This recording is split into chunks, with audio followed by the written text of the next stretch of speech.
Dears welcome back to silent learning. It's me Rohit. Triangles എന്ന ചാപ്റ്ററിലെ concepts മുഴുവൻ അരമണിക്കൂർ കൊണ്ട് വെറും 30 മിനിറ്റ് കൊണ്ട് പഠിച്ചെടുത്താലോ? നോക്കുക, ട്രയാങ്കിൾസ് നമുക്ക് രണ്ട് തരത്തിൽ ക്ലാസിഫൈ ചെയ്യാൻ പറ്റും. ഒന്ന് സൈഡിന്റെ ബേസിലും ഒന്ന് ആംഗിളിന്റെ ബേസിലും. സൈഡിന്റെ ബേസിലാണെങ്കിൽ 3 സൈഡും ഈക്വൽ ആണെങ്കിൽ ഇക്വലേറ്ററൽ ട്രയാങ്കിൾ, 3 ആംഗിൾസും ഈക്വൽ ആയിരിക്കും, ഒരു ആംഗിൾ 60 ഡിഗ്രി വെച്ചിട്ട്. അതാണ് ഇക്വലേറ്ററൽ ട്രയാങ്കിൾ. എന്ത് triangle? Equilateral triangle. Next one, 2 side equal ആണെങ്കിൽ that is called as isosceles triangle. And ആ 2 ഈക്വൽ സൈഡ്സിന്റെ ഓപ്പോസിറ്റ് വരുന്ന ആംഗിൾസ് രണ്ടും ഈക്വൽ ആയിരിക്കും. എവിടെ? ഐസോസെലസ് ട്രയാങ്കിളിൽ. Next one is scalene triangle. ഒരു ഈക്വൽ സൈഡും ഇല്ല, ഒരു ഈക്വൽ ആംഗിൾസും ഇല്ല, 3 സൈഡും ഡിഫറെന്റ് ആണ്, 3 ആംഗിളും ഈക്വൽ ആണ്. അപ്പോൾ equilateral triangle, isosceles triangle, scalene triangle, ഇത് മൂന്നുമാണ് ട്രയാങ്കിൾസിൽ സൈഡിന്റെ ബേസിലുള്ള ക്ലാസിഫിക്കേഷൻ. ഇനി ആംഗിളിന്റെ ബേസിലേക്കുള്ള ക്ലാസിഫിക്കേഷനിലേക്ക് കടന്നു കഴിഞ്ഞാൽ ഒരു ആംഗിൾ 90 ഡിഗ്രി ആണെങ്കിൽ that is called right angle triangle. Right angle triangle കേൾക്കുമ്പോൾ നിങ്ങളുടെ മനസ്സിലേക്ക് ഓർമ്മ വരേണ്ടത് പൈതഗോറസ് തിയറം ആണ്. റൈറ്റ് ആംഗിൾ ട്രയാങ്കിൾ നമുക്ക് ബേസിന്റെ സ്ക്വയർ പ്ലസ് ഹൈറ്റിന്റെ സ്ക്വയർ ഈക്വൽ ഹൈപ്പോട്ടനസിന്റെ സ്ക്വയർ ആണ്. ബേസ്, ഹൈറ്റ്, ഹൈപ്പോട്ടനസ്, ഈ മൂന്നെണ്ണത്തിൽ ഏതെങ്കിലും രണ്ടെണ്ണം തന്നു കഴിഞ്ഞാൽ മൂന്നാമത്തെ നമുക്ക് കണ്ടുപിടിക്കാൻ അറിയണം. Very very important. Next one, acute angle triangle. എല്ലാ ആംഗിളും 90 ഡിഗ്രിനേക്കാളും കുറവാണെങ്കിൽ acute angle triangle. Next one, obtuse angle triangle. ഏതെങ്കിലും ഒരൊറ്റ ആംഗിളെങ്കിലും, ഏതെങ്കിലും ഒരു ആംഗിൾ 90 ഡിഗ്രിനേക്കാളും കൂടുതലാണെങ്കിൽ that is called obtuse angle triangle. അപ്പോൾ ഇതാണ് ട്രയാങ്കിൾസിന്റെ ബേസിക്സ് എന്ന് പറയുന്നത്. പിന്നെ ഏരിയയും കാര്യങ്ങളൊക്കെ നിങ്ങൾക്ക് അറിയാവുന്നതാണ്, ഹാഫ് ബി എച്ചും കാര്യങ്ങളൊക്കെ നിങ്ങൾക്ക് അറിയാവുന്നതാണ്, വേറെ ഒന്നും വേണ്ട. Next, congruent figures. എന്താണ് കോൺഗ്രുവന്റ് ഫിഗേഴ്സ് എന്ന് പറയുന്നത്? സംഭവം ഇത്രയേ ഉള്ളൂ. 2 പോയിന്റ് ശ്രദ്ധിച്ചാൽ മതി. സെയിം ഷേപ്പ് ആയിരിക്കണം, സെയിം സൈസ് ആയിരിക്കണം. 9th CBSE നമ്മൾ പഠിച്ചതാണ്. സെയിം ഷേപ്പും സെയിം സൈസും ഉള്ള ഫിഗേഴ്സിനെയാണ് നമ്മൾ കോൺഗ്രുവന്റ് ഫിഗേഴ്സ് എന്ന് വിളിക്കുക. For example circles. എങ്ങനത്തെ സർക്കിൾസ് ആണ് കോൺഗ്രുവന്റ്? സർക്കിൾസിനെല്ലാം സെയിം ഷേപ്പ് ആണ്. സെയിം സൈസ് ആവണമെങ്കിലോ റേഡിയസ് സെയിം ആവണം. അപ്പോൾ all circles with same radii congruent ആണ്. All squares with same side length congruent ആണ്. All equilateral triangles with same side length congruent ആണ്. Then similar figures. Similar figures എന്താണെന്ന് പറഞ്ഞുതരാം. നോക്കുക, സെയിം ഷേപ്പ് ആയിരിക്കണം. പക്ഷേ കോൺഗ്രുവന്റ് ഫിഗേഴ്സിൽ എന്താ? സെയിം ഷേപ്പും വേണം, സെയിം സൈസും ആയിരിക്കണം. ഇവിടെ സെയിം ഷേപ്പ് ആണ്, പക്ഷേ not necessarily the same size. Same size ആവണമെന്നൊരു നിർബന്ധമില്ല. സെയിം ഷേപ്പ് ആയിരിക്കണം, പക്ഷേ സെയിം സൈസ് ആവണമെന്ന് യാതൊരു വിധത്തിലുള്ള നിർബന്ധമില്ല. ആവാം, ആവാതിരിക്കാം, കുഴപ്പമില്ല. ഓക്കെ അല്ലേ? അങ്ങനെയുള്ള ഫിഗേഴ്സിനെയാണ് നമ്മൾ എന്ത് വിളിക്കുക? സിമിലർ ഫിഗേഴ്സ് എന്ന് വിളിക്കുക. അങ്ങനെ വെച്ചാൽ മക്കൾ പറ, എല്ലാ കോൺഗ്രുവന്റ് ഫിഗേഴ്സും സിമിലർ ആയിരിക്കുമോ? യെസ്, ഓഫ് കോഴ്സ്, എല്ലാ കോൺഗ്രുവന്റ് ഫിഗേഴ്സും സിമിലർ ആയിരിക്കും. കാരണം എന്താ? എല്ലാ കോൺഗ്രുവന്റ് ഫിഗേഴ്സിനും എന്താണ്? സെയിം ഷേപ്പാണ്. പിന്നെ സെയിം സൈസോ? സെയിം സൈസും ആണ്. ഇത് പറയുന്നത് സൈസ് സെയിം ആണെന്ന് നിർബന്ധമൊന്നുമില്ലതാ, ആയാലും കുഴപ്പമൊന്നുമില്ല. അപ്പൊ എന്താ? All congruent figures are similar. പക്ഷെ എല്ലാ സിമിലർ ഫിഗേഴ്സും കോൺഗ്രുവന്റ് ആണോ? അല്ല. കാരണം സൈസ് സെയിം അല്ലാത്ത സിമിലർ ഫിഗേഴ്സ് ഉണ്ടാവും, അത് കോൺഗ്രുവന്റ് അല്ല. കോൺഗ്രുവന്റ് ആണെങ്കിൽ സൈസ് എന്താണോ? സെയിം ആയിരിക്കണം. സോ എന്താണ്? Similar figures need not to be congruent. Similar figures എല്ലാം കോൺഗ്രുവന്റ് ആവണമെന്നില്ല. Next one, similar polygons. രണ്ട് പോളിഗൺസിന് എപ്പോഴാണ് നമ്മൾ സിമിലർ ആണെന്ന് വിളിക്കുക? ദർ കറസ്പോണ്ടിങ് ആംഗിൾസ് ഈക്വൽ ആകുമ്പം ആൻഡ് അതോടൊപ്പം അതിന്റെ കറസ്പോണ്ടിങ് സൈഡ്സ് സെയിം റേഷ്യോയിൽ വരണം. Corresponding sides are in the same ratio അല്ലെങ്കിൽ പ്രൊപ്പോർഷൻ. ആൻഡ് ഈ സെയിം റേഷ്യോ, കറസ്പോണ്ടിങ് സൈഡ്സിന്റെ സെയിം റേഷ്യോനെയാണ് നമ്മൾ വിളിക്കുന്ന പേരാണ് scale factor or representative fraction. For example, നിങ്ങൾ ഈ ഫിഗർ നോക്കുക, ഈ 2 പോളിഗൺസ് മക്കൾ നോക്കുക, ഇതിലെല്ലാ ആംഗിൾസും സെയിം അല്ലേ? 85, 700 ആണ്. അതായത് ഇത് 700 ആണ് മക്കളെ, പ്രിന്റിംഗ് മിസ്റ്റേക്ക് ആണ്. ഇത് 700 ആണ് കേട്ടോ. അവിടെ ഒരു 0 അവരോട് ഒഴിവായിപ്പോയതാണ്. എവിടെ അറിയോ? കാണിച്ചു തരാം. ഇവിടെ അത് ടൈപ്പിംഗ് മിസ്റ്റേക്ക് ആട്ടോ, പ്രിന്റിംഗ് മിസ്റ്റേക്ക് ആണ്. ഇത് 700 ആണ്. 700. ദെൻ സോറി അത് 700 എന്നല്ല, ഇത് 70 ഡിഗ്രി, ഇത് 70 ഡിഗ്രി, ഇത് 70 ഡിഗ്രി കേട്ടോ. 700 ഡിഗ്രി വരുമല്ലോ. ഇത് 70 ഡിഗ്രി, ഇത് 70 ഡിഗ്രി, ഇത് 105, ഇത് 105, ഇത് 100, ഇത് 100. ഓക്കെ അല്ലേ? എല്ലാ ആംഗിൾസും സെയിം ആണ്. അതോടൊപ്പം കറസ്പോണ്ടിങ് സൈഡ്സ് സെയിം റേഷ്യോ ആണോ? നോക്കുക. എങ്ങനെയാണ് കറസ്പോണ്ടിങ് സൈഡ്സ് ആയിരിക്കും അതിൽ? നോക്കാം, 85 ഡിഗ്രിൻ്റെ 70 ഡിഗ്രിൻ്റെ ഇടയിലുള്ളത് സൈസ് 2.4. ഇവിടെയോ 85ൻ്റെ 70 ഇടയിലുള്ളത് 4.8. ഓക്കെ, ഈ 2.4ൻ്റെ ഡബിൾ ആണ് 4.8. ഓക്കെ, ഈ 70ൻ്റെ 100ൻ്റെ ഇടയ്ക്ക് 2.5. ഇവിടെ 70ൻ്റെ 100ൻ്റെ ഇടയ്ക്ക് 5 ആ. 2.5ൻ്റെ ഡബിൾ ആണ് 5. ഇനി 105ൻ്റെ 100ൻ്റെ ഇടയ്ക്കുള്ള 1.5. ഇവിടെ 105ൻ്റെ 100ൻ്റെ ഇടയ്ക്കുള്ള 3. 105ൻ്റെ ഡബിൾ ആണ് 3. 85ൻ്റെ 105ൻ്റെ ഇടയ്ക്ക് 2.1. ഇവിടെ 85ൻ്റെ 105ൻ്റെ ഇടയ്ക്ക് 4.2. 2.1ൻ്റെ ഡബിൾ ആണ് 4.2. അഥവാ ഈ സൈഡ് ബൈ ഈ സൈഡ് ചെയ്താലും, ഈ സൈഡ് ബൈ ഈ സൈഡ് ചെയ്താലും, ഈ സൈഡ് ബൈ ഈ സൈഡ് ചെയ്താലും, ഈ സൈഡ് ബൈ ഈ സൈഡ് ചെയ്താലും എല്ലാം കിട്ടുന്ന 1/2 ആണ് കിട്ടുക. അഥവാ എല്ലാ കറസ്പോണ്ടിങ് സൈഡ്സിൻ്റെ ഒക്കെ റേഷ്യോ സെയിം ആണ് അല്ലേ? ഈ സൈഡും കറസ്പോണ്ടിങ് സൈഡ്സ്, അതിൻ്റെ റേഷ്യോ 1/2. ഇതിൻ്റെ റേഷ്യോ 1/2. ഇതിൻ്റെ റേഷ്യോ 1/2, ഇതിൻ്റെ റേഷ്യോ 1/2. അപ്പോൾ കറസ്പോണ്ടിങ് സൈഡ്സിൻ്റെ ഒക്കെ റേഷ്യോ 1/2 ആണെന്നല്ല പറയേണ്ടത്, സെയിം ആണ്. ആ 1/2 വരും. ചിലപ്പോൾ ഇതിപ്പം ഇവിടെ മെഷർമെന്റ്സ് കറക്റ്റ് ഇങ്ങനെയാണോ, ചിലപ്പോൾ വേറെ മെഷർമെന്റ്സ് വരുമ്പോൾ 1/3 ആയിരിക്കും കിട്ടുക, ചിലപ്പോൾ 2/3 ആയിരിക്കും കിട്ടുക, ചിലപ്പോൾ 5/3 ആയിരിക്കും കിട്ടുക. അപ്പോൾ എന്താ പറയേണ്ടത്, കറസ്പോണ്ടിങ് സൈഡ്സിന്റെ റേഷ്യോ സെയിം ആയിരിക്കും. ഓക്കെ, അതാണ് സംഭവം. അപ്പോൾ എന്താ സ്കെയിൽ ഫാക്ടർ, ഇവിടെ സ്കെയിൽ ഫാക്ടർ എത്രയാണ് വരുന്നത്, 1/2 ആണ്. അപ്പോൾ സിമിലർ പോളിഗൺസ് നമ്മൾ പഠിച്ചു കഴിഞ്ഞു. ഇനി സിമിലർ ട്രയാങ്കിൾസിലേക്ക് നമ്മൾ കിടക്കാണ്. അതിനു മുന്നേ നമുക്ക് ബേസിക് പ്രൊപ്പോർഷണാലിറ്റി തിയറം പഠിക്കാനുണ്ട്. ബേസിക് പ്രൊപ്പോർഷണാലിറ്റി തിയറം ഇത്ര മാത്രമേ പറയുന്നുള്ളൂ മക്കളെ. ജസ്റ്റ് ഒരു ട്രയാങ്കിൾ അതിൽ ഏതെങ്കിലും ഒരു സൈഡ് എടുക്കാം. ആ സൈഡിന് പാരലായിട്ട് ഒരു ലൈൻ വരച്ചാൽ ആ ലൈൻ ബാക്കി രണ്ട് സൈഡിനെ, അതായത് ഈ സൈഡിനെ സെയിം റേഷ്യോയിൽ ഡിവൈഡ് ചെയ്യും. ഫോർ എക്സാമ്പിൾ, ഈ പീസ് ഡിവൈഡ് ബൈ ഈ പീസ് AD/DB ഈക്വൽ എന്തായിരിക്കും അറിയോ, ഈ പീസ് ഡിവൈഡ് ബൈ ഈ പീസ് ആയിരിക്കും, AE/EC ആയിരിക്കും. ഇതാണ് ബേസിക് പ്രൊപ്പോർഷണാലിറ്റി തിയറം. ഇതിന്റെ പ്രൂഫ് നിർബന്ധമായിട്ടും പഠിക്കണം. Basic proportionality theorem proof Xylem നടിച്ചു നോക്കിയാൽ 5 മാർക്കിന്റെ ക്വസ്റ്റ്യൻ ആണ്. ഒരു വീഡിയോ നിങ്ങൾക്ക് കാണാൻ പറ്റും, ആ വീഡിയോ നിങ്ങൾ കണ്ടുപഠിക്കാം. ബേസിക് പ്രൊപ്പോർഷണാലിറ്റി തിയറം സൈലം നടിക്കുക യൂട്യൂബിൽ. ജസ്റ്റ് ഞാൻ തന്നെ കഴിഞ്ഞ പോലെ എടുത്ത് വെച്ചിട്ടുള്ള വീഡിയോ കാണാൻ പറ്റും. ബേസിക് പ്രൊപ്പോർഷണാലിറ്റി തിയറത്തിന്റെ പ്രൂഫ്. ആ പ്രൂഫ് 5 മാർക്കിന് സ്ഥിരം 10th CBSE ബോർഡ് എക്സാമിനേഷന് ട്രയാങ്കിൾസ് എന്ന ചാപ്റ്ററിന് റിപ്പീറ്റ് ചെയ്ത് ചോദിക്കുന്ന ക്വസ്റ്റ്യനാണ്, പഠിച്ചോളാം. ഓക്കെ, സോ തിയറം മനസ്സിലായല്ലോ. ഇതിന്റെ കോൺവേഴ്സ് എന്താണെന്ന് വെച്ചാൽ, ഒരു ട്രയാങ്കിൾ നേരെ തിരിച്ച് പറയാം. മറ്റെന്താ, ലൈന് പാരലാണ്, റേഷ്യോ സെയിം ആയിരിക്കും അല്ലേ. ഇവിടെ ഇപ്പോൾ ഒരു ട്രയാങ്കിൾ ആ ട്രയാങ്കിളിന്റെ രണ്ട് സൈഡ് ABയും ACയും, ആ രണ്ട് സൈഡിനെ കട്ട് ചെയ്തിട്ട് ഒരു ലൈൻ പോകുന്നുണ്ട്. ആ ലൈൻ പാരലാണെന്നൊന്നും പറയുന്നില്ല, ഏതോ ഒരു ലൈൻ പോകുന്നുണ്ട്. അങ്ങനെ പോയ സമയത്ത് ഇവിടെ ഒരു പീസ് ഉണ്ടായി അല്ലെ. ഈ ടോട്ടൽ AB 2 പീസായിട്ട് ഡിവൈഡ് ചെയ്യപ്പെട്ടു. അതിൽ AD/DB എന്ന് പറയുന്നത് എടുത്തപ്പോൾ അതെന്തിന് ഈക്വലാന്ന് കിട്ടി, AE/ECക്ക് ഈക്വലാന്ന് കിട്ടി. ഇത് AD/DB ഈക്വൽ ടു AE/EC എന്ന് കിട്ടി. അങ്ങനെ കിട്ടുന്നുണ്ടെങ്കിൽ ഈ ലൈൻ മൂന്നാമത്തെ സൈഡിന് പാരലായിരിക്കും, DE പാരലൽ ടു BC ആയിരിക്കും. ഇതാണെന്ത്, കോൺവേഴ്സ് ഓഫ് BPT. അപ്പോൾ BPT എന്തായിരുന്നു, BPT എന്ന് പറഞ്ഞാൽ ഒരു സൈഡിന് പാരലായിട്ട് മറ്റൊരു ലൈൻ കടന്നു പോകുന്നുണ്ടെങ്കിൽ ആ ലൈൻ ബാക്കി രണ്ട് സൈഡ്സിന് സെയിം റേഷ്യോയിൽ കട്ട് ചെയ്യും. ഇനി രണ്ട് സൈഡ്സിന് കോൺവേഴ്സ് ഓഫ് BPT എന്താ, രണ്ട് സൈഡ്സിന് ഒരു ലൈൻ സെയിം റേഷ്യോയിൽ കട്ട് ചെയ്യുന്നുണ്ടെങ്കിൽ ആ ലൈൻ മൂന്നാമത്തെ സൈഡിന് പാരലായിരിക്കും. ഇതാണ് കോൺവേഴ്സ് ഓഫ് BPT. രണ്ടിൻ്റെയും പ്രൂഫ് പഠിച്ചു വെക്കണം. ഓക്കെ ആണേ, സെറ്റാണേ. അതേപോലെ തന്നെ സിമിലാരിറ്റി ഓഫ് ട്രയാങ്കിൾസിലേക്ക് കിടക്കുന്നതിന് വേറൊരു ചെറിയ കാര്യം കൂടെ ഞാൻ പഠിപ്പിച്ചുതരാം. ഫോർ എക്സാമ്പിൾ, റേഷ്യോ എടുക്കുന്ന സമയത്ത് നിങ്ങൾ വേറൊരു കാര്യം കൂടെ പഠിക്കണം, BPT അല്ലാതെ അതിൻ്റെ കൂടെ എക്സ്ട്രാ ഒരു സാധനം കൂടെ പഠിക്കുന്നുണ്ട്. അത് ഞാൻ പറഞ്ഞുതരാം, നോക്കിക്കോ. നിങ്ങൾ NCERT ടെക്സ്റ്റ് ബുക്കിൽ നിങ്ങൾ കാണുന്നില്ല. ഇതിപ്പോൾ ഈ ലൈൻ ട്രയാങ്കിൾ ABCക്ക് പാരലാന്ന് വിചാരിക്കുക. ഏത് ലൈൻ, PQ എന്ന് പറയുന്ന ലൈൻ PQ എന്ന് പറയുന്ന ലൈൻ BC എന്ന സൈഡിന് പാരലാന്ന് വിചാരിക്കാം. PQ എന്ന് പറയുന്ന ലൈൻ എന്തിന് പാരലാണ്, ABC എന്ന ട്രയാങ്കിളിലെ BC എന്ന സൈഡിന് പാരലാണെന്ന് വിചാരിക്കാം. അങ്ങനെയാണെങ്കിൽ ഇവിടെ രണ്ട് ട്രയാങ്കിൾ ഉണ്ട്, ഈ ട്രയാങ്കിളും ആ രണ്ട് ട്രയാങ്കിളും സിമിലർ ആണ്. അതായത് ഈ ട്രയാങ്കിളും സിമിലർ ആണ്. ഓക്കെ, ഈ സിമിലാരിറ്റിയുടെ കാര്യം നമ്മൾ സിമിലാരിറ്റി റൂൾസ് വരുമ്പോൾ പഠിക്കും. അന്നപ്പോൾ നമുക്ക് എന്ത് ചെയ്യണം, ഇതിലേക്ക് നമ്മൾ തിരിച്ചു വരും. ഓക്കെ, നമ്മൾ നെക്സ്റ്റ് സിമിലാരിറ്റി ഓഫ് ട്രയാങ്കിൾസിലേക്ക് കിടക്കുകയാണ്. അത് നമ്മൾ പഠിച്ചു കഴിഞ്ഞാൽ നമ്മൾ നേരെ ഇതിലേക്ക് തിരിച്ചു വരുന്നതായിരിക്കും. ഇത് ഇത്രയും മനസ്സിലാക്കി വെക്കുക. ജസ്റ്റ് ഈ ട്രയാങ്കിളും ഈ വലിയ ട്രയാങ്കിളും സിമിലർ ആയിരിക്കും മനസ്സിലാക്കി വെക്കുക. ഇനി നോക്കിക്കോ, സിമിലാരിറ്റി ഓഫ് ട്രയാങ്കിൾസ്. രണ്ട് ട്രയാങ്കിൾസ് സിമിലർ ആണ് എപ്പോഴെന്ന് അറിയോ, അതിൻ്റെ കറസ്പോണ്ടിങ് ആംഗിൾസ് ഈക്വൽ ആകുമ്പോൾ. മൂന്ന് ആംഗിൾസ് ഈക്വൽ ആണോ, അതായത് ഈ ട്രയാങ്കിളിന്റെ ഒരു ആംഗിൾ മറ്റേ ട്രയാങ്കിളിന്റെ ഒരു ആംഗിൾ ഈക്വൽ ആണോ, ഈ ട്രയാങ്കിളിന്റെ രണ്ടാമത്തെ ആംഗിൾ മറ്റേ ട്രയാങ്കിളിന്റെ രണ്ടാമത്തെ ആംഗിൾ ഈക്വൽ ആണോ, ഈ ട്രയാങ്കിളിന്റെ മൂന്നാമത്തെ ആംഗിൾ ഈ ട്രയാങ്കിളിന്റെ മൂന്നാമത്തെ ആംഗിൾ ഈക്വൽ ആണോ. കറസ്പോണ്ടിങ് ആംഗിൾസ് ഈക്വൽ ആയിരിക്കണം. And corresponding sides should be in the same ratio. Correct ആണ്, പോളിഗൺസിൽ പറഞ്ഞ പോലെ തന്നെ. ഓക്കെ അല്ലേ. ആൻഡ് കറസ്പോണ്ടിങ് കോൺഗ്രന്റ് ട്രയാങ്കിൾസ് നമ്മൾ റെപ്രസെന്റ് ചെയ്തത് ഇങ്ങനെ ഒരു സൈൻ ഉപയോഗിച്ചിട്ടായിരുന്നു, ഒരു ഈക്വൽ ടുവിന്റെ മേലെ ഇങ്ങനെ ഒരു വളഞ്ഞിട്ടുള്ള സാധനം. എന്നാൽ സിമിലർ ട്രയാങ്കിൾസിലേക്ക് വരുന്ന സമയത്ത് ഈക്വൽ ടു വേണ്ട, ഈ സൈൻ മാത്രം മതി, ഇത് മാത്രം മതി. ഈ സൈൻ ഉപയോഗിച്ചിട്ടാണ് നമ്മൾ സിമിലർ ട്രയാങ്കിൾസിനെ റെപ്രസെന്റ് ചെയ്യാം. Okay, next one, ratio of corresponding sides of similar triangles is equal to ratio of perimeters.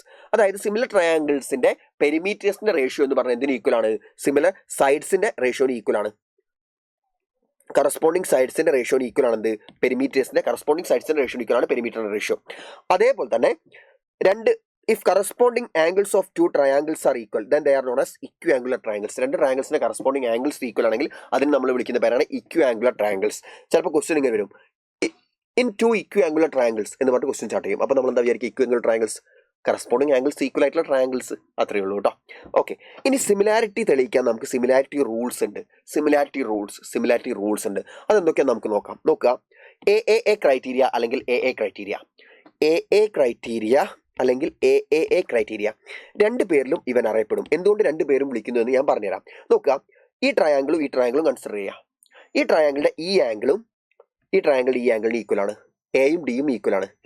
Angle ബിയും ആംഗിൾ ഇയും ഈക്വൽ ആണ്. അപ്പോൾ അങ്ങനെയാണെങ്കിൽ രണ്ട് ആംഗിൾ, അതായത് ഈ ട്രയാങ്കിളിന്റെ ഈ ആംഗിളും ഈ ആംഗിൾ ഈക്വൽ ആണ്. അപ്പോൾ ഒരു പെയർ ഓഫ് ആംഗിൾ ഈക്വൽ ആയി.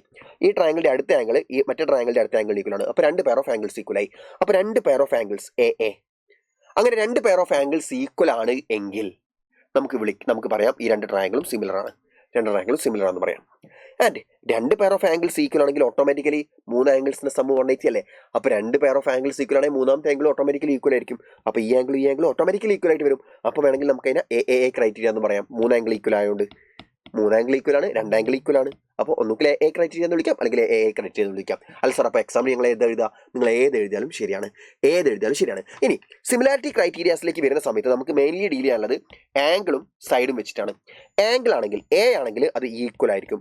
ഓർമ്മിച്ച് വെക്കുക, എ ആണെങ്കിൽ ഈക്വൽ, സൈഡ് ആണെങ്കിൽ പ്രൊപ്പോർഷണൽ ആയിരിക്കും. എ ആണെങ്കിൽ ഈക്വൽ, സൈഡ് ആണെങ്കിൽ പ്രൊപ്പോർഷണൽ. ഓക്കെ, അപ്പോൾ എ ക്രൈറ്റീരിയ അല്ലെങ്കിൽ എ ക്രൈറ്റീരിയ എന്ന് പറഞ്ഞാൽ എന്താ? ഒരു ട്രയാങ്കിളിന്റെ രണ്ട് ആംഗിൾ മറ്റേ ട്രയാങ്കിളിന്റെ കറസ്പോണ്ടിങ് രണ്ട് ആംഗിളിന് ഈക്വൽ ആയാൽ മതി. അങ്ങനെയാണെങ്കിൽ ആ രണ്ട് ട്രയാങ്കിൾ എന്താണ്? സിമിലർ ആണെന്ന് പറയും. സിമിലർ. ഓക്കെ, അപ്പോൾ ഇങ്ങനെ നമ്മൾ എഴുതുക, triangle A B C similar to triangle എയിൽ നിന്ന് ബിയിലേക്ക്, ഈ ആംഗിളിലേക്ക്. അപ്പോൾ ഡിയിൽ നിന്ന് ഇയിലേക്ക് DEF എന്ന് വരും. ഓക്കെ അല്ലേ? DEF. Next SSS criteria. SSS criteria എന്ന് പറയുമ്പോൾ നിങ്ങൾക്കറിയാം, എസ് വരുമ്പോൾ സൈഡാണ്. സൈഡ്സ് എന്തായിരിക്കണം? 3S ആണ്. അപ്പോൾ 3 സൈഡ്സ് എന്തായിരിക്കണം? പ്രൊപ്പോർഷണൽ ആയിരിക്കണം. Sides of one triangle are proportional to the sides of other triangle, then corresponding angles are equal and hence two triangles are similar. അതായത് ഈ ട്രയാങ്കിളും നോക്കുക. ഇവിടെ ഈ സൈഡ് AB by DE അതെന്തിന് ഈക്വൽ ആയിരിക്കും? അടുത്ത സൈഡ് BC by EFന് equal ആയിരിക്കും.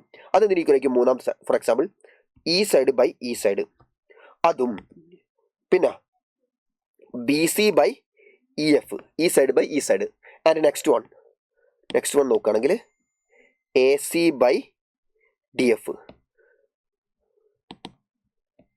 ഈക്വൽ ആണെങ്കിൽ, അങ്ങനെ മൂന്ന് സൈഡ്സിന്റെ റേഷ്യോ, അതായത് ഈ ട്രയാങ്കിൾ ഈ സൈഡ് ബൈ ഈ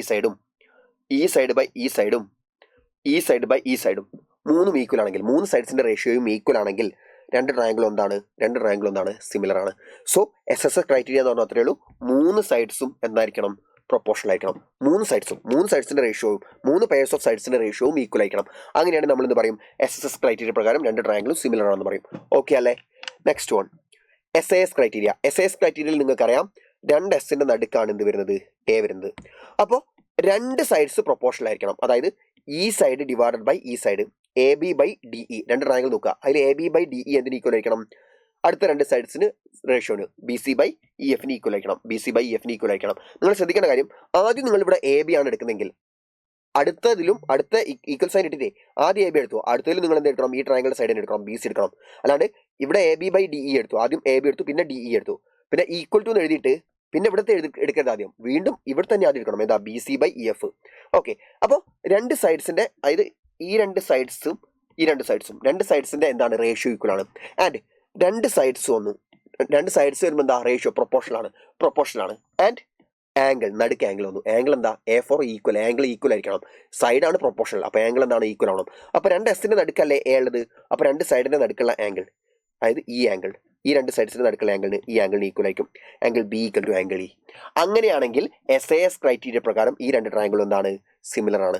ഈ രണ്ട് ട്രയാങ്കിൾസ് നിങ്ങൾ നോക്കുക, ഈ സൈഡ് ബൈ ഈ സൈഡും, ഒരിക്കലും ഈ സൈഡും ഈക്വൽ ആവണമെന്നല്ല പറയുന്നത്. ഇത് ബൈ ഇത് ഈക്വൽ ടു ഇത് ബൈ ഇതായാൽ മതി. അതായത് AB by DE ചെയ്ത് കഴിഞ്ഞാൽ എന്ത് കിട്ടണം? BC by EFന് ഈക്വൽ ആയിരിക്കണം. ആൻഡ് അതോടൊപ്പം അതിന് രണ്ടിൻ്റെ നടുക്കുള്ള ആംഗിൾസ് എക്സാക്ട്ലി ഈക്വൽ ആയിരിക്കണം. അത് റേഷ്യോ ഒന്നല്ല.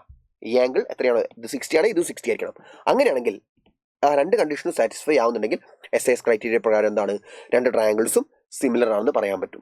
ആൻഡ് സിമിലർ ട്രയാങ്കിൾസിന്റെ കറസ്പോണ്ടിങ് സൈഡ്സിന്റെ റേഷ്യോ ഈക്വൽ ആണ്. ആയിരിക്കും. പഠിച്ചു വെക്കുക. ഫോർ എക്സാമ്പിൾ ഇത് രണ്ടും സിമിലർ ആണെന്ന് കിട്ടിയില്ലേ? അപ്പോൾ നമുക്ക് എഴുതാം AB by DE equal to BC by EF equal to മൂന്നാമത്തെ സൈഡ് AC by DF എന്ന് എഴുതാൻ പറ്റും. ഓക്കെ, ഓക്കെ, സോ ഇതാണ് ട്രയാങ്കിൾസിന്റെ ട്രയാങ്കിൾസിന്റെ സിമിലാരിറ്റിക്കുള്ള ക്രൈറ്റീരിയാസ്. ഇനി നമുക്ക് നേരത്തെ നമ്മൾ ബാക്കി വെച്ച ടോപ്പിക്കിലേക്ക് പോകാം. നോക്കുക, ഇവിടെ ഈ ട്രയാങ്കിൾ നിങ്ങൾ നോക്കുക. ഈ ട്രയാങ്കിൾ ഈ സൈഡിന് ബി സിക്ക് പാരലായിട്ട് പി ക്യു വരച്ചിട്ടുണ്ട്. അങ്ങനെയാണെങ്കിൽ നമുക്കറിയാം ഈ ആംഗിളും ഈക്വൽ ആണ് അല്ലെ. രണ്ട് ട്രയാങ്കിൾസ്, ഏതൊക്കെ ട്രയാങ്കിൾസാ? Triangle A P Q and triangle A B C. നോക്കുക, ഈ കുഞ്ഞി ട്രയാങ്കിൾ ആൻഡ് ഈ വലിയ ട്രയാങ്കിൾ, ആ രണ്ട് ട്രയാങ്കിളിലും എ പി ക്യു ഈ കുഞ്ഞി ട്രയാങ്കിളാണ്, എ ബി സി എന്ന് പറഞ്ഞാൽ ഈ വലിയ ട്രയാങ്കിളാണ്. രണ്ട് ട്രയാങ്കിളിലും ഈ ആംഗിളും ഈക്വലാ. ആ രണ്ട് ആംഗിളിന്റെ പേരെന്താ? Angle A P Q equal to angle A B C. Why രണ്ട് പാരലൈൻസ് ഇങ്ങനെ പോകുന്നു, അതിനെ കട്ട് ചെയ്തൊരു ട്രാൻസ്വേഴ്സിൽ വരുന്നു. അന്നപ്പോൾ ഉണ്ടാവുന്ന കറസ്പോണ്ടിങ് ആംഗിൾസ് അല്ലെ, കറസ്പോണ്ടിങ് ആംഗിൾസ് ആൻഡ് അതേപോലെ തന്നെയാണ് ഈ ആംഗിളും ഈക്വൽ ആയിട്ട് വരുന്നത് അല്ലെ. രണ്ട് പാരലൈൻസ് ഇങ്ങനെ പോകുന്നു, ട്രാൻസ്വേഴ്സിൽ കട്ട് ചെയ്യുന്നു, അന്നപ്പോൾ ഉണ്ടാവുന്ന ഒരേ പൊസിഷനിലുള്ള ആംഗിൾസ്. അപ്പോൾ angle A Q P equal to angle A C B. അപ്പോൾ ലിറ്ററലി ഈ ട്രയാങ്കിളിലും രണ്ട് പെയർ ഓഫ് ഈ ആംഗിൾ ഈക്വൽ ആണ്, ഒരു പെയറായി. ഈ ആംഗിൾ ഈക്വൽ ആണ്, രണ്ട് പെയറായി. രണ്ട് പെയർ ഓഫ് ആംഗിൾസ് ഈക്വൽ ആണെങ്കിൽ രണ്ട് ട്രയാങ്കിളും എന്താണ്? എ ക്രൈറ്റീരിയ പ്രകാരം സിമിലർ ആണ്. രണ്ട് ട്രയാങ്കിളും എ ക്രൈറ്റീരിയ പ്രകാരം സിമിലർ ആണ്. അങ്ങനെയാണെങ്കിൽ സൈഡ്സിന്റെ റേഷ്യോ ഈക്വൽ ആവണ്ടേ? സൈഡ്സിന്റെ റേഷ്യോ ഈക്വൽ ആണെങ്കിൽ നമുക്ക് എന്ത് എഴുതാൻ അറിയോ? സൈഡ്സിന്റെ റേഷ്യോ ഈക്വൽ ആവണമെങ്കിൽ നമുക്ക് എന്ത് എഴുതാൻ പറ്റുന്ന അറിയോ? ഞാൻ കാണിച്ചുതരാം. അതായത് നോക്കിക്കോ, ഈ ആംഗിളും ആണ് ഈക്വൽ അല്ലേ. ഏതൊക്കെ ആംഗിളാ? ഈ ആംഗിളും ആണ് ഈക്വൽ. അപ്പോൾ രണ്ട് ട്രയാങ്കിളും സിമിലർ ആണെന്ന് കിട്ടി. അതിപ്പോൾ നോക്കാം, ഈ ആംഗിളിന്റെ ഓപ്പോസിറ്റ് വരുന്ന സൈഡ് ഏതാ? കുഞ്ഞി ട്രയാങ്കിളിൽ എ ക്യു ഡിവൈഡഡ് ബൈ ആ ആംഗിൾ ഈക്വൽ ആയിട്ട് വലിയ ട്രയാങ്കിൾ വരുന്ന ആംഗിൾ ഏതാ? ഈ ആംഗിൾ. അതിന്റെ ഓപ്പോസിറ്റ് വരുന്ന സൈഡ് ഏതാ? ഈ വലിയ സൈഡ് ഏതാ? അത് എ സി. അപ്പോൾ A Q by A C equal to, ഇനി നമുക്ക് അടുത്ത പെയർ ഓഫ് ആംഗിൾ എടുക്കുക. ഏതാങ്കിളാ? ഈ ആംഗിളും ഈക്വൽ ആണ്. അപ്പോൾ ഈ ആംഗിളിന്റെ ഓപ്പോസിറ്റ് വരുന്ന സൈഡ് ഏതാ? A P. ഇത്രയേ ഉള്ളൂ, എ പി. അതേ ഡിവൈഡ് ബൈ ഈ ആംഗിൾ ഈക്വൽ ആയിട്ട് വരുന്ന ആംഗിൾ ഏതാ? ഈ ആംഗിൾ. അതിന്റെ ഓപ്പോസിറ്റ് സൈഡ് ഏതാ? ഈ സൈഡ് ഏതാ? A B equal to. ഇനി മൂന്നാമത്തെ ഒരു ആംഗിൾ രണ്ട് ട്രയാങ്കിളും ഈക്വൽ ആയിട്ടുണ്ട്. അത് ഏതാങ്കിളാ? ഈ ആംഗിൾ കോമൺ ആംഗിളാ അല്ലെ. കുട്ടി ട്രയാങ്കിളും ഈ ആംഗിൾ ഉണ്ട്. ഈ കുട്ടി ട്രയാങ്കിൾ എ പി ക്യൂലും ഈ ആംഗിൾ ഉണ്ട്. ആ വലിയ ട്രയാങ്കിൾ എ ബി സി അതിലും ഈ ആംഗിൾ ഉണ്ട്. അപ്പോൾ കുട്ടി ട്രയാങ്കിൾ ഈ ആംഗിളിന്റെ ഓപ്പോസിറ്റ് സൈഡ് പി ക്യു ആണ്, പി ക്യു ബൈ വലിയ ട്രയാങ്കിൾ ഇതിന്റെ ഓപ്പോസിറ്റ് ആംഗിൾ ഓപ്പോസിറ്റ് സൈഡ് വലിയ ട്രയാങ്കിൾ ഈ ആംഗിളിന്റെ ഓപ്പോസിറ്റ് സൈഡ് ബി സി ആണ്, ബി സി. അപ്പോൾ നമുക്ക് എന്ത് പറയാം? A Q by total A C equal to A P by total A B equal to ഈ പീസ് ഡിവൈഡഡ് ബൈ ഈ piece P Q by B സിക്ക് ഈക്വൽ ആയിരിക്കും. ചില ക്വസ്റ്റ്യൻസിൽ ഈ പാരൽ ലൈനും അതിന് പാരലായിട്ടുള്ള ആ സൈഡും തമ്മിലുള്ള ക്വസ്റ്റ്യൻസ് വരാറുണ്ട്. നമ്പേഴ്സ് ഇതിപ്പോൾ ഒരു 3 സെൻറ്റിമീറ്റർ 4 സെൻറ്റിമീറ്റർ അങ്ങനെ നമുക്ക് തരാറുണ്ട്. ആ സമയത്ത് നമ്മൾ ബി പി ടി മാത്രം നോക്കിയാൽ ചിലപ്പോൾ ആൻസർ കിട്ടില്ല. അപ്പോൾ അതിന് വേണ്ടി നിങ്ങൾ ഇത് പഠിച്ചു വെക്കണം. സിമിലാരിറ്റി പ്രകാരമാണ് ഇത് ചെയ്യുന്നത്. അപ്പോൾ ബി പി ടി അപ്ലൈ ചെയ്യാം, പാരൽ ലൈൻ വരുന്ന കേസിൽ ബി പി ടി അപ്ലൈ ചെയ്യാം, സിമിലാരിറ്റി അപ്ലൈ ചെയ്യാം. ബി പി ടി എന്തായിരുന്നു? ഇത് ബൈ ഇത് ഈക്വൽ ടു ഇത് ബൈ ഇത്, അതാണ് ബി പി ടി. എന്നാൽ when it comes to similarity, ഇത് by total is equal to ഇത് by total and is equal to ഇത് ബൈ ഇത്. ഓക്കെ അല്ലേ? ഇനി അതല്ല നിങ്ങൾക്ക് കറസ്പോണ്ടിങ് ആയിട്ടുള്ള റേഷ്യോ എങ്ങനെ വേണ്ടി എടുക്കാം. For example M C Q ഒക്കെ ആണെങ്കിൽ നമ്മൾ പ്രൂവ് ചെയ്യേണ്ട ആവശ്യമൊന്നുമില്ല. ജസ്റ്റ് ഇപ്പോൾ ഫോർ എക്സാമ്പിൾ ഈ സൈഡ് ബൈ ഈ ടോട്ടൽ എന്ന് പറഞ്ഞാൽ അറിയോ? ഈ സൈഡ് കറസ്പോണ്ടിങ് ആയിട്ട് അപ്പുറത്തുള്ള സൈഡ് ഏതാ? ഈ സൈഡ് അല്ലേ, അത് ബൈ ടോട്ടൽ ആയിരിക്കും. That's it. സിമ്പിളായിട്ട് ഇങ്ങനെ എടുക്കാം കേട്ടോ. ഒരു കുഴപ്പമില്ല. ആരും നിങ്ങളൊന്നും ചോദിക്കില്ല. നിങ്ങൾക്ക് എം സി ക്യു അല്ലേ, ആൻസർ എഴുതിയാൽ മാത്രം ആൻസർ എഴുതിയാൽ മാത്രം മതി, മാർക്ക് കിട്ടും. ഓക്കെ അല്ലേ? സോ ഇത്രയുമാണ് ഈ ചാപ്റ്ററിലെ കോൺസെപ്റ്റ്സ് എന്ന് പറയുന്നത്. ആൻഡ് ബി പി ടിയുടെ പ്രൂഫ്, അതേപോലെ തന്നെ കോൺവേഴ്സ് ഓഫ് ബി പി ടിയുടെ പ്രൂഫ് കൃത്യമായിട്ട് പഠിച്ചോളാം. ഓക്കെ മക്കളെ, ദാറ്റ്സ് ഓൾ. ബൈ.